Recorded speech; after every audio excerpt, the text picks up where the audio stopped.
Huasca Televisión.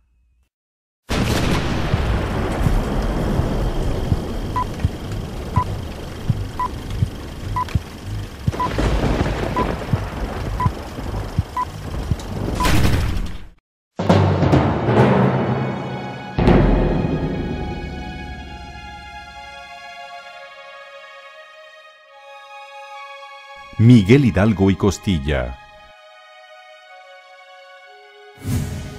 El padre de la patria. El cura de Dolores. El iniciador de la Guerra de Independencia. El personaje de rostro bondadoso que, llegado el momento, enarbola el estandarte de la Virgen de Guadalupe y señala a los mexicanos el camino de la libertad. Hidalgo en bronce, en mármol, en las estampas del libro de primaria, en los billetes de banco, en las plazas, dando nombre a un estado de la República, a ciudades, calles y pueblos. Creemos conocerlo bien, pero en realidad, ¿quién fue y cómo fue ese hombre llamado Miguel Hidalgo y Costilla? Es una persona de la élite de la Nueva España, de una familia que remonta al siglo XVI en México, criollo viejo, familia de hacendados que vinieron a menos. Su papá era administrador de Hacienda, pero Hidalgo, a lo largo de su carrera eclesiástica, que fue una carrera brillante contra lo que dicen algunos historiadores, pues rehizo la fortuna de la familia, de cierta manera fue reconstruyendo, y como tal, como casi todos los hacendados de la Nueva España, fue víctima de la operación, la famosa operación de la consolidación de los vales reales, que fue el Fobaproa de la época, y que provocó la ruina y la locura y la muerte prematura de uno de sus hermanos jóvenes muy queridos. Entonces debemos imaginar un Hidalgo acomodado, un Hidalgo que también pertenece a la élite intelectual de la época.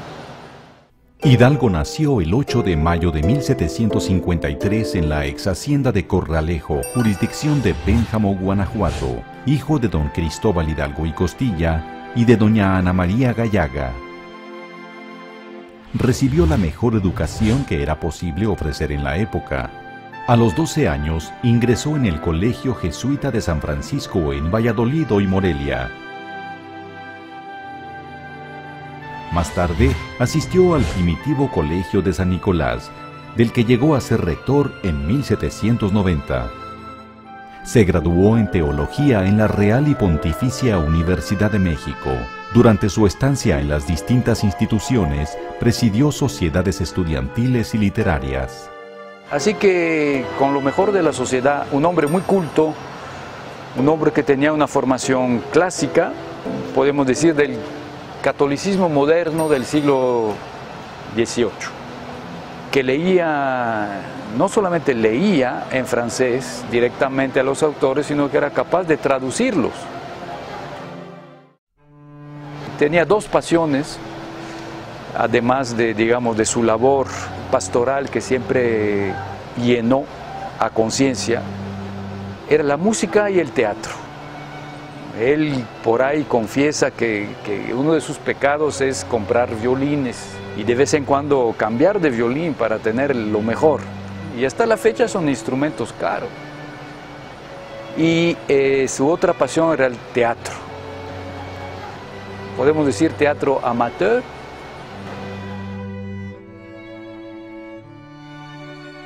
Fue un hombre de ideas avanzadas, intelectualmente inquieto, bien informado, sensible a los problemas sociales, de carácter fuerte e impetuoso, con dotes de líder. Un espíritu muy moderno, un espíritu del siglo XVIII, empresarial, pensando que, pero es una perfecta teología clásica que remonta a Santo Tomás, si no es que antes, de que a panza vacía no puedes hablar de teología. Entonces él consideraba que crear fuentes de empleos para su gente, todo el dinero, el cura Hidalgo lo gastaba en obras que podemos decir, no de beneficencia pública, porque no era beneficencia, de desarrollo económico. Eso de, andaba buscando todo, buscando la parra y el vino, buscando el gusano de seda, la morera, para crear una fábrica textil, y zarapes, y en fin, y rebozos de seda. Pero lo más exitoso fue la alfarería, porque en lo demás fueron como experimentos, no siempre muy exitosos, pero la alfarería sí. Y yo creo que la tradición que se mantiene hasta la fecha se la debemos al cura Hidalgo. Sus actividades lo convirtieron en un personaje bien conocido no solo en Dolores, sino en toda la comarca. Pertenecía a un influyente círculo de amistades que frecuentaban también el intendente de Guanajuato, Juan Antonio Riaño, y el capitán Ignacio Allende. En estos grupos se hablaba de literatura, de música, de libros, pero también de política. Charlas en las que exponían su malestar por las reformas borbónicas, una iniciativa del rey Carlos III, quien gobernó el Imperio Español de 1759 a 1788. Así que yo diría, los criollos no habían perdido el control de la economía de América, pero sí estaban molestos con esa presencia muy visible de la última oleada de inmigrantes que no eran ni aristócratas, ni muy cultos, y sí, muy ambiciosos, rapaces, y además codos. Y entonces en la vida cotidiana eso molestaba mucho a la gente. Cuando Napoleón irrumpe en la historia del Imperio Español, secuestrando la monarquía, deja a América sin cabeza. No obstante, la primera reacción de muchos americanos, incluyendo al cura Hidalgo, fue de lealtad al rey. Pero la caída del virrey Iturrigaray, que tenía buenas relaciones con los criollos, cambió las cosas. El nuevo virrey, que no simpatizaba a la mayoría de los novohispanos, alimentó el descontento. La conspiración de Valladolid viene después. La conspiración de Querétaro, de San Miguel, donde implican, consultan al padre Hidalgo, que en un principio no era ningún entusiasta pero cuando ya le llega el famoso mensaje de que todo está perdido, que todo está descubierto y nos van a arrestar, entonces pues ahí da el golpe audaz, ¿no? Se lanza al vacío diciendo, pues no nos vamos a dejar arrestar así nomás, ¿no? Y morir en la mazmorra o en los sótanos como Primo Verdad. Si todo está perdido, pues todo es posible. Y dio el brinco. La madrugada del 16 de septiembre de 1810, una vez descubierta la conspiración de Querétaro, Miguel Hidalgo y Costilla convoca al pueblo a levantarse en armas contra el gobierno español. En Dolores, Guanajuato, con las campanas tocando a rebato, el cura encendió una llama que se mantendría viva los siguientes 11 años.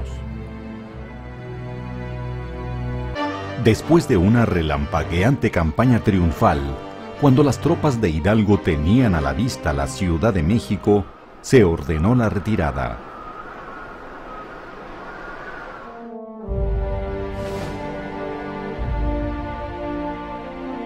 Luego, derrotado en Arroyo Zarco, en la población de Aculco, y en Puente de Calderón, el ejército insurgente se dirige al norte. Era el principio del fin. En Acatita de Baján, Coahuila, los jefes y cientos de soldados son aprehendidos el 21 de marzo de 1811. Los caudillos, con Hidalgo a la cabeza, morirían fusilados en Chihuahua.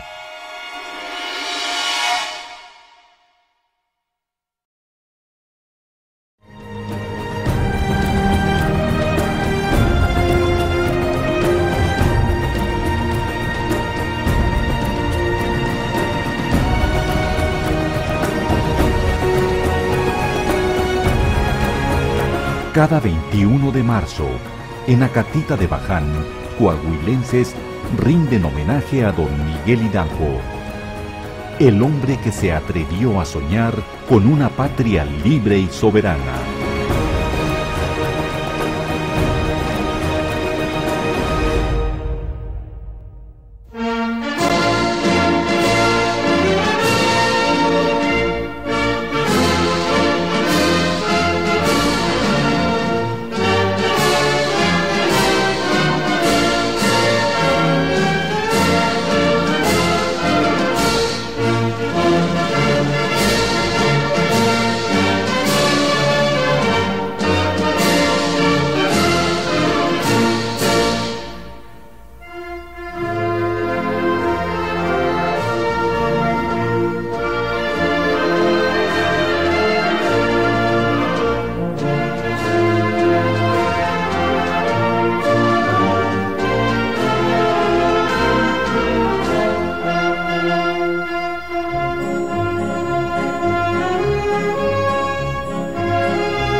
Huasca Televisión.